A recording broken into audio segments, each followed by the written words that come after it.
आला उदल दोनों सगे भाई थे। आला उदल का जन्म दशराज और देवकी के घर में हुआ था। इनके पिता का नाम दशराज तथा माता का नाम देवकी था। आला एक ऐसे वीर योद्धा थे जिन्होंने कभी पराजय नहीं झेली, साथ ही पृथ्वीराज चौहान जैसे महान वीर को भी पराजित कर दिया और प्राण दान देकर उनकी जान बख्श दी। आला उदल का इतिहास में बहुत बड़ा नाम है। आला उदल ने जीवन काल में कुल 52 लड़ाइयाँ लड़ी। आला बुंदेलखंड के राजा परमाल के सेनापति थे। बचपन में इनके माता पिता का देहांत हो गया। परमाल और उनकी पत्नी मलिनहा दोनों को आला बहुत प्रिय थे। मलिनहा इनको अपने बच्चों के समान प्रेम करती थी। आला जैसे जैसे बड़े हुए इनकी शिक्षा और दीक्षा भी शुरू हो गई। इन्होंने अस्त्र और शस्त्र की भी शिक्षा प्राप्त की। जब ये वापस महोबा लौटे तो उनको परमाल ने सेनापति बना दिया। इस बात से मलिनहा के भाई को बहुत दुख हुआ। आला के लिए कहा जाता है कि इन्होंने तलवार की नोक पर शादी की थी। आला के विवाह की कहानी भी वीरता का बखान करती है। पुराने समय में राजा महाराजाओं की शादियों का ढंग भी अनूठा होता था। जिन राजाओं के घर में पुत्री होती थी वह आसपास के राजकुमारों को युद्ध के लिए ललकारता था। जो युद्ध में राजा को पराजित कर देता उसी के साथ राजकुमारी का विवाह तय कर दिया जाता था। नैनागढ़ के राजा के एक पुत्री थी, उसका नाम था सुमना।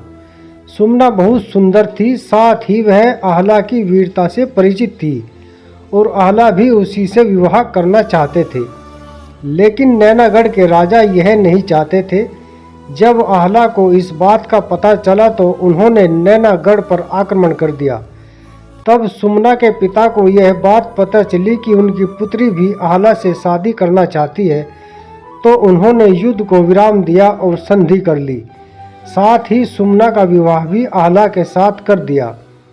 जैसा कि आपको ऊपर बताया कि राजा परमाल की पत्नी का भाई माहिल आह्ला से जलता था। साथ ही वह चाहता था कि राजा इनको सेनापति के पद से हटा दे, लेकिन यह असंभव था। इसकी मुख्य वजह परमाल का आह्ला से प्रेम के साथ साथ इनकी वफादारी और वीरता भी थी।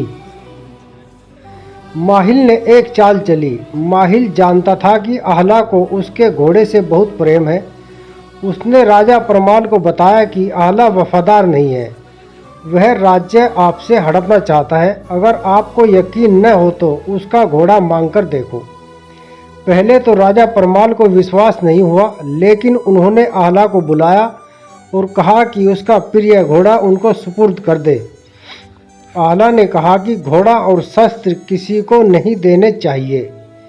इतना सुनकर राजा को विश्वास हो गया कि यह वास्तव में सही आदमी नहीं है। उन्होंने आह्ला को राज्य छोड़ने का आदेश दिया, जिसे आह्ला ने बड़ी ही विनम्रता के साथ मान लिया और महोबा छोड़कर कन्नौज चले गए। आह्ला के कन्नौज जाते ही पृथ्वीराज ने महोबा पर आक्रमण कर दिया।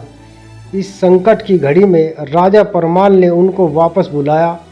आह्ला वापस महोबा आ गए। उनके साथ उनके भाई उदल भी था, जो कि बहुत वीर था। उदल की वीरता से पृथ्वीराज भली भांति परिचित थे।